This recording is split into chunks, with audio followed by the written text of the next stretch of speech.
Ini tentang gunjang-ganjing bisnis di pergantian rezim kekuasaan. Bisnis ayah Budi Susilo hancur ketika rezim Orde Baru digantikan oleh Orde Reformasi. Mari kita cermati cerita sekaligus analisa Budi Susilo, pebisnis bahan bakar minyak dan kayu manis, serta partner JP Morgan. Secara akademik, Budi Susilo sebentar lagi akan menyandang gelar Doktor Ekonomi dari Washington University, Amerika Serikat.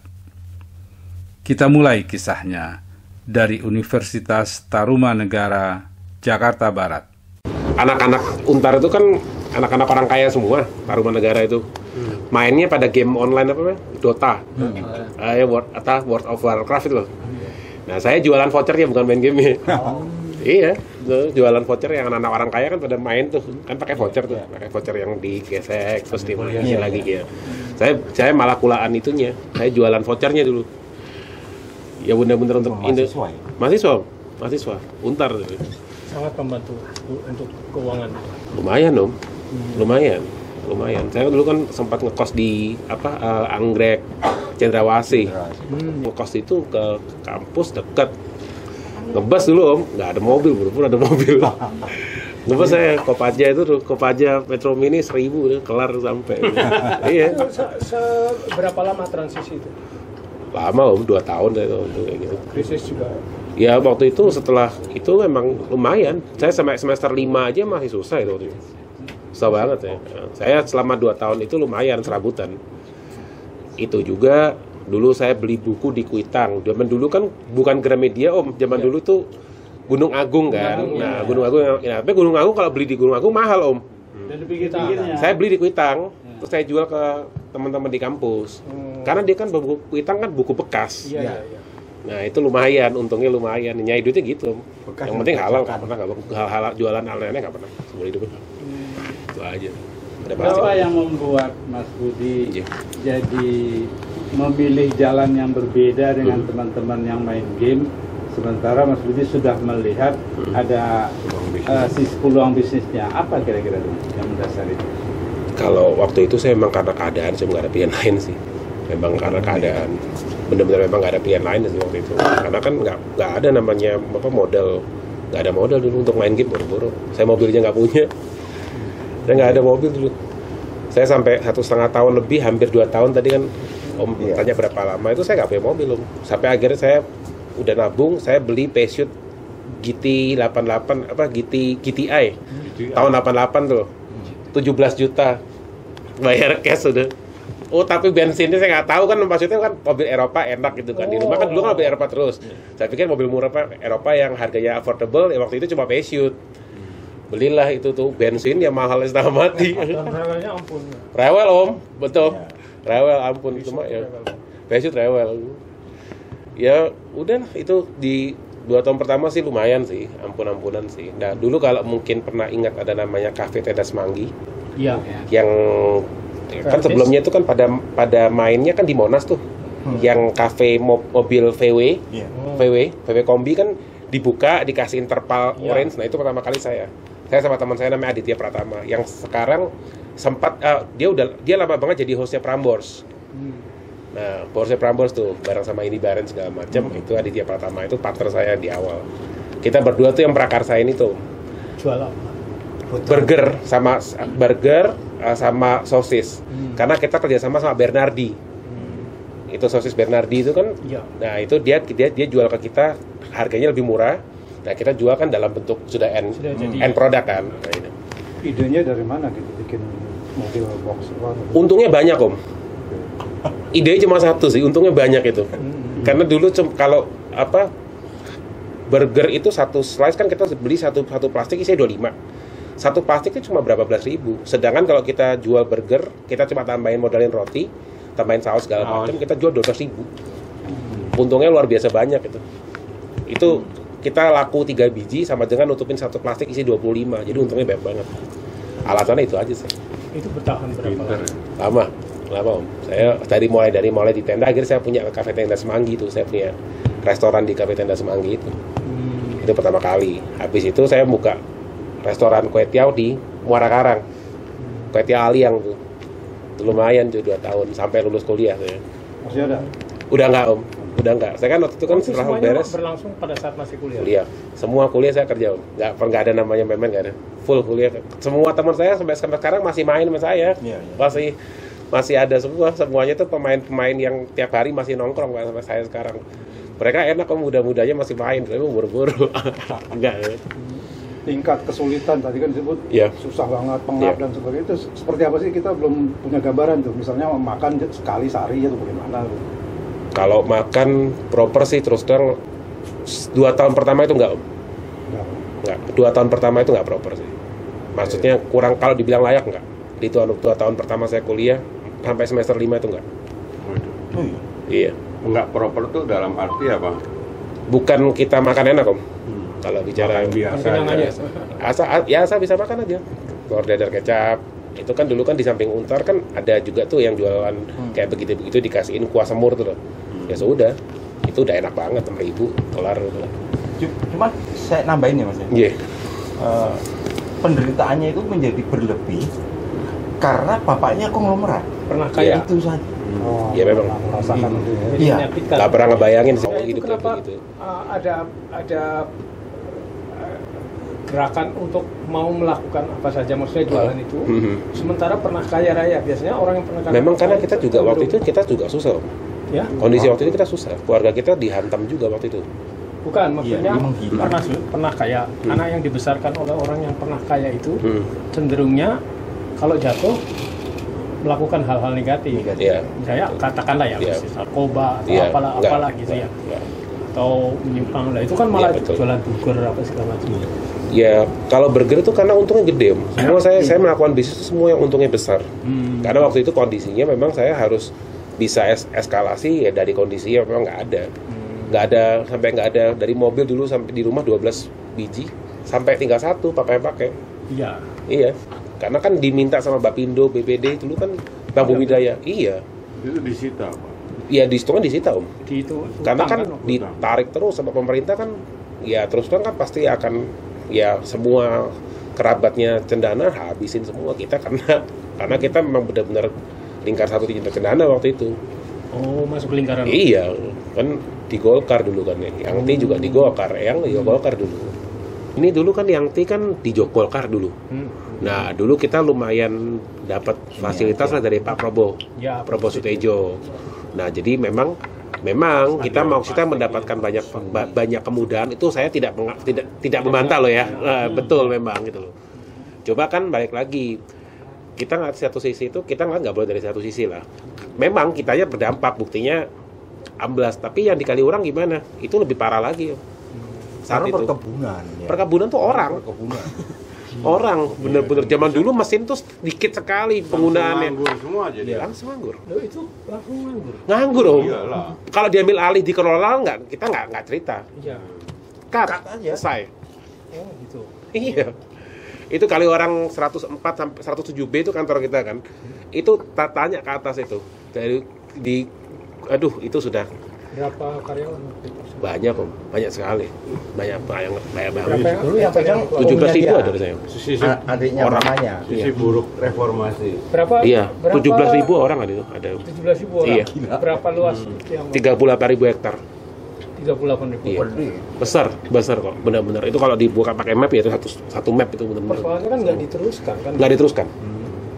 Nggak diteruskan. Karena sentimen aja. Sentimen, iya, Iya, betul. iya. Betul, nggak diteruskan. Sama sekali Dianggap buru-buru. sebagai Ya, kroni. Padahal kalau perusahaan kan bisa dialih kelola aja gitu kan? Mestinya lah. Iya. Pindah rekening aja gitu, pindah apa kan kepemilikan. Ya, itu kan bank juga banyak melikuidasi saat itu Om. Iya. BPD, Bapindo, itu bank-bank supporting kita pun juga ditebas. Order lama ke order baru juga sama. Ya sama. Perkebunan juga begitu. Total loss income saat itu ya. Langsung. Nah, Iya, saya- dan langsung kan kita kan ada modal kerja kan. Nah, modal kerja itu langsung diminta balik. Gitu loh. Nah itu yang membuat mati ya. Iya. Ya nggak bisa kita. Iya, nggak Kita kan bisa lagi berjalan iya. Om. Mana bisa Nah, begitu. Pertanyaan saya adalah pendidikan apa yang ditanamkan oleh Bapak sehingga Mas Budi itu bersedia untuk menerima kenyataan dan mau ikut tidak larut dalam penderitaan dalam politik ya. Tapi bangkit, bekerja apa saja, jualan ini itu, nggak malu naik bus dan sebagainya itu. Apa yang ditanamkan? Kalau Papa sih sebenarnya secara spesifik enggak. Coba kalau secara hidup memang Papa tuh orang yang nggak pernah menyerah akan apapun. Itu yang saya secara generally saya tarik itu jadi satu nilai hidup sih. Ya. Memang prinsipnya saat itu pun kalau misalnya ini sekarang terjadi seperti sekarang, saya sudah tahu Om cara ngatasinya. Contohnya seperti itu. Kan saat itu ya seperti yang Om Nono bilang, boro-boro kepikiran kayak begitu. Itu udah kayak nggak kebayang aja, enggak gitu loh, nggak ada. Jadi kalau ada persiapannya apa segala macam, mana bisa persiapan, Om, kepikiran juga enggak gitu loh. Sedikit aja ada satu sisi di mana kita siap, enggak sama sekali. Datang tuh tidak ada sama sekali persiapan, nggak ada. Benar-benar nggak ada. Badai datang langsung terpelanting ya? Cepat itu cepat prosesnya. Setelah pemerintahan reformasi berdiri itu tuh umur Mas Budi umur berapa? Wah, masih berapa? Belasan masih Om. Masih belasan. Saya masih SMA kelas 3 kok waktu itu. 3 SMA masih. Saya kaget juga waktu kondisi begitu, kaget. Saya iya, kaget Om. 7 bulan terakhir itu saya kan SMA saya di 82 kan. Setelah kejadian itu segala macam, saya selama 7 bulan akhirnya saya karena ya gimana teman tapi banyak itu. Saya pakai mobil teman kasih pinjam mobil. Saya ke sekolah tiap hari sebelumnya saya pakai Daihatsu Verosa itu, J2 tuh. Zaman dulu kan keren banget tuh, kayak Rubicon zaman dulu kan itu. Itu pakai sekolah itu saya era itu. Saya pakai Verosa dulu, G2 itu, J2. Jantan. Iya, dulu pakai itu tuh sekolah. Dari mulai SMA kelas 1 pun udah pakai itu. Langsung kelas 3 saya selama 7 bulan terakhir kelas 3 itu wah udah begini langsung loncat begini udah nggak kebayang juga enggak. Terasa betul itu. Wah terasa. Ya, Saya kaget terasa banget gila. Depresinya bagaimana? Depresi apa? Ya kalau dibilang ini sih kita lebih speechless ya ketimbang depresi. Saat itu saya sih ngomong seadanya. Jadi bilang depresi kan kayak gimana tapi nggak sih speechless sih.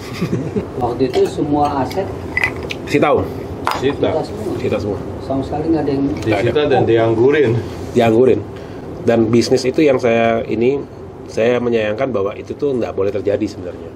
Di era kapanpun juga sebenarnya nggak boleh begitu juga gitu loh. Bahwa kalau ada bisnis yang dirubah, bisnis pada masa pemerintah berganti itu tidak harus berpikir bahwa si kepalanya itu yang dibantai itu bukan kepalanya yang kita mesti lihat, bawahnya gimana. Ya kayak pendulum aja Om. Pendulum itu yang paling bawah paling sakit. Membunuh ekonomi kan? Iya. Kalau kita kan saya ngeliatnya pendulum itu kan kayak kenyataan hidup seperti sekarang kan. Orang di tingkat paling atas goncangannya nggak mungkin seperti yang di bawah. Bayangin kalau misalnya yang di bawah ini goncangan sedikit aja kayak kemarin COVID. Banyak orang yang makannya masih harian. Kalau lockdown, makanya Pak Jokowi itu hebat. Kalau lockdown selesai itu semua. Karena kenapa? Karena yang paling bawah ini yang paling tergoncang. Yang atas-atas mah nggak apa-apa. Nah makanya pada saat kita kemarin kejadian Pak Jokowi tidak melockdown itu adalah kebijakan yang udah extraordinary, sangat bagus sekali. Itu luar biasa. Karena itulah yang harus dilakukan pemerintah. Iya, lockdown untuk yang atas. Kalau pendulum yang atasnya nggak kerasa apa-apa, Om. Gesernya gini doang. Yang bawahnya nih, terombang-ambingnya kayak apaan? Itu. Betul, itu lebih berat dan itu yang terjadi sama kemarin kami ngalamin seperti itu. Saya sampai segala macam. Tapi bener Om Nono bilang, kita juga nggak lebay lah. Tapi tidak sempin kita jadi kayak di pinggir jalan kan enggak. Pertanyaan saya dikali orang gimana? Hancur tuh. Itu loh. Kita berdampak pasti luar biasa. Saya loncat dari atas ke bawah kasarnya begitu. Ya, saya melihat itu. Yang di bawah gimana? Loncat sampai ke dalam berapa dalam lagi? nggak bisa makan. Kita nggak bisa nggak nerima Om kondisinya saat itu. Nggak ada yang kita bisa lakukan. Kita mau protes juga nggak bisa. Harus dihadapi. Harus dihadapi. Nah, kalau misalnya pesannya Mas Budi nih kepada orang yang seumuran remaja atau muda mengalami situasi yang seperti Mas Budi alami, apa baiknya Mas? Maksudnya mungkin ada beberapa tekanan sosial yang mereka hadapi. Terus saran Mas Budi kan udah melewati itu. Nah, apa saran Mas Budi? Kalau kita bilang kita ngadepin suatu masalah, itu kita mesti ingat Om, hidup kita tuh panjang sekali. Saya selalu berpandangan gini, setiap hidup kita tiap tahun, umur kita sekarang sekian segala macam itu seperti kayak buku. Oh, ini baru chapter sekian nih, baru halaman sekian. Kalau kita berhenti ya berhenti di situ ceritanya. Kalau kita jalan terus, kita hadapin, kita jalanin terus, kita nggak ngerti kok hasilnya seperti apa. Jalan aja terus. Nggak boleh berhenti di situ. Kalau berhenti selesai sudah. Finish. Kita kan nonton film nih. 20 menit pertama pasti filmnya jagoannya pasti kalah. Tapi kalau kita lanjutin, menang kan? Itu. Jalan ini terus. Nggak boleh kata menyerah, itu kata-kata apa sih. Dan itu emang saya akuin. Dan saya jalanin. Saya nggak mau nyerah. Oke. Sekarang pindah. Setelah Mas Budi menjadi pebisnis, Mas Budi kan merasakan bagaimana pergantian rezim itu merusak tatanan perekonomian. Betul. Nah, Betul. Sebagai pebisnis, apa pesan Mas Budi? Ya, rezim kan berganti, kepemimpinan berganti setiap 5 tahun, apa dan semacam itu juga pasti terjadi goncangan juga. Gitu. Kalau secara politik ya, Mem, kalau saya ngeliat tuh yang harus kita harus sepakatin itu sebenarnya GBHN. Zaman Pak Harto itu sangat baik sekali. GBHN itu sebenarnya seperti kayak buku panduan secara general, siapapun presidennya itu yang dijalankan. Contohnya keberlangsungan pangan, swasembada, itu tuh harus jalan terus, penyerapan gabah petani. Contohnya seperti itu. Kayak sekarang kita kan kalau bicara soal Bulog itu kan sebenarnya kan juga agak salah kaprah kalau kita bicara secara logiknya ya. Kita terus impor tuh bukan berarti kita nggak punya loh. Kenapa kok beras yang diserap sama Bulog itu tidak didistribusi dengan baik? Itu yang jadi satu masalah lagi. Aku yakin banyak juga yang sebenarnya juga berpikiran seperti itu, cuma nggak berani ngomong. Itu kan contoh, ada salah satu pihak yang memang punya kepentingan untuk mengimpor. Akhirnya penyerapannya itu hanya jadi barang busuk berasnya. Memang sih petani dibayar, tapi barang busuk Bulog jadi busuk. Iya, kebuang gitu aja kok. Nah, keberlangsungan pemerintah itu menurut saya tuh harus GBHN itu harus hidup lagi. Kalau saya pribadi sih. Mau nanti presidennya siapapun, garis besarnya seperti ini. Misalnya, semua area itu harus tersambung tol. Itu hal yang simple yang dipikir Pak Jokowi, dan itu untung beliau jadi presiden kemarin. Itu yang dilakukan sama beliau, dan itu adalah hal yang sangat baik menurut saya. Itu koneksi ekonominya tuh luar biasa. Karena ekonomi langsung berdampak saat itu semua tersambung. Itu yang menurut saya tuh harus disepakatin sih. Kalau misalnya di Dewan itu harus disepakatin menurut saya. Jadi artinya sudah memulai lagi dari bawah, ya kan, dari remaja yang seperti itu memulai usaha kecil-kecilan dan segala macam, terus kemudian masuk ke bisnis minyak yang sebenarnya itu adalah bisnisnya kaum sultan gitu loh. Nah, bagaimana tuh Mas Budi? Oke. Untuk meluruskan sebetulnya bisnis minyak ini kita kan bukan, jadi minyak itu ada dua Ada namanya upstream, itu eksplorasi sama eksploitasinya. Satunya ini downstream. Nah, kita itu di downstream Downstream itu trading. Jadi minyaknya bukan kita ngambil minyak dari upstream itu kita ngambil, baik itu onshore atau offshore. Nah, kita yang memperdagangkan minyaknya itu. Kalau orang bilang kita tuh kayak agen sebenarnya. Nggak berbeda sih. Cuma bahasanya kalau di minyak tuh namanya pemegang inu, distributor, paling kecil agen. Nah, kita ini pemegang inu. Nah, inu itu artinya paling besar. Sebenarnya yang perbedaan dari tiga ini adalah dari kuota. Kalau misalnya cuma sekelas, satu bulan saya supply misalnya berapa ratus liter atau 1000 liter deh, itu kelas agen. Nah, kalau kelasnya distributor udah puluhan ribu liter, bahkan sampai 100.000, 200.000 liter, itu sudah kelasnya distributor itu sudah main di situ. Nah, kita kelas inu, kita jutaan liter satu tahun, satu bulan tuh kita jutaan liter supply-nya. Nah, untuk bisa di posisi inu itu kebutuhan basis kapitalnya kayak apa? Kalau kita di downstream itu kita cuma posisinya kan pada saat pembelian itu kan CBD, cash before delivery.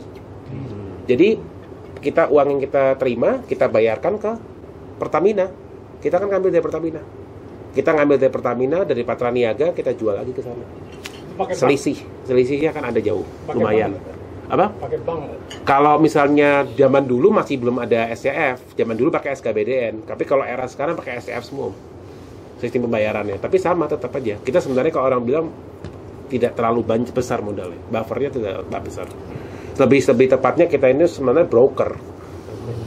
Itu sebenarnya itu trading, kita hanya trading aja. Artinya kan dalam kondisi seperti itu artinya kekuatan pada network itu menjadi penting. Iya, Nah, betul. Memang network, Om. Bisa diceritakan. Memang network. Karena memang pada saat hari awal pun saya kan memang lahir dari Pertamina, Om. Saya scholarship dari Pertamina. Jadi memang hubungan saya dengan Pertamina baik sekali. Pada saat saya saya sekuliah di biaya Pertamina kan, saya waktu di London, itu saya setelah selesai kan saya 6 bulan magang. Itu saya 6 bulan magang itu, of course, bulan kelima ditawari. Ini ya, pegawai tetap kan, udah habis ini. Saya nolak, itu mereka kaget sekali. Mana ada orang mau nolak kerja di Pertamina gitu loh. Di zaman itu loh, zaman itu gajinya gede sih. 14 juta sekian itu tahun 2006. Duit dulu sih gila, 14 juta itu sebulan loh. Itu gaji yang lain masih UMR masih 2 juta. Saya sudah dapat tawaran gaji 14 juta kali itu. Semester sudah S2, Om. Sudah selesai master. Yang biaya kan Pertamina memang full scholarship saya. Termasuk uang saku pun saya dibiayai Pertamina waktu itu dikasih. Iya, full, Om. Full scholarship soalnya. Nah, sekarang kan kelasnya INU ya. Kita INU. Itu apa istilahnya? Importir niaga umum. Di Pertamina ada berapa INU? Kalau yang sekarang aktif 40 something, Om. 40-an aja se-Indonesia. Nggak banyak sih. Dan Mas Inu. Budi salah satunya. Salah satunya. Tadi ditawarin kerja Pertamina, bukan Saya tolak. menolak ya istilahnya. Saya tolak, Om. Saya kan kerja di JP Morgan aja ya. Saya kan terbang ke Amerika. Ikatan dinas ya. Yang untuk 6 bulannya ikatan dinas. Setelah itu pegawai tetap itu kan ya pikirnya mereka ya siapa yang nolak sih kerja di Pertamina. Tapi secara kontrak saya boleh menolak. Karena nggak ada tidak ada klausul kalau saya harus kerja di Pertamina. Saya tolak. Nah, akhirnya milik Amerika. Iya. Saya waktu itu janji dengan begitu. Waktu itu saya janji bahwa maksudnya suatu hari saya pasti akan ada bermitra Pertamina. Pasti. Jadi dari sini Ya, ada dua hal yang saya lihat titik temunya. Pertama adalah daya tahan untuk tidak ikut arus dengan teman-teman yang konsumtif lah. Iya. Ya. Betul. Yang kedua, bahkan kesempatan untuk enak di depan mata pun ditepis. Iya. Gitu. Nah, maksud saya ini kan nggak mungkin ujuk-ujuk gitu loh. Ini nggak mungkin tumbuh secara ujuk-ujuk, nggak mungkin ya. Dari sepemahamannya Mas Budi, apa nih yang mendasari ini? Dari sisi apanya yang mau kita ini? Psikis dulu, Semangatnya itu. Nggak ada soalnya karena kalau waktu itu kalau orang bilang kita mau senang-senang kan senang-senang perlu uang, Om. Uang itu kita nggak punya. Saya benar-benar waktu itu memang benar-benar nggak punya uang loh. Kita tuh sampai nggak bisa main, kita nggak usah ngomong main game, makan aja kita nggak proper loh selama 1 tahun lebih itu nggak proper. Memang kondisi waktu itu tuh kita memang nggak bisa saya ini ya ngebayangin itu memang benar-benar berat banget sih. Karena aset semua disita saat itu. Bener-bener kalau kasarnya kalau orang bilang kita pakai bahasa vulgar sekarang itu ada jatuh miskin waktu itu. Jadi ini ceritanya balas dendam ya, nggak menerima 14 juta gue jadi Oh, waktu pas yang di Pertamina enggak, Om, karena saya yakin bahwa dunia itu luas banget. Makanya saya pada saat saya kuliah di London dan saya waktu itu sebelum lulus pun saya sudah di approach sama JP Morgan, saya merasa kesempatan itu udah langka, saya harus terima. Oh, ini bandingannya sama JP Morgan. Iya, JP Morgan, Pak. Makanya sampai sekarang saya dengan JP Morgan, sampai sekarang di JP Morgan sekarang. Sekarang masih sekarang. jelas. The reason kenapa saya itu? Bandingannya Pertamina sama JP Morgan. Iya, itu perbandingannya, betul.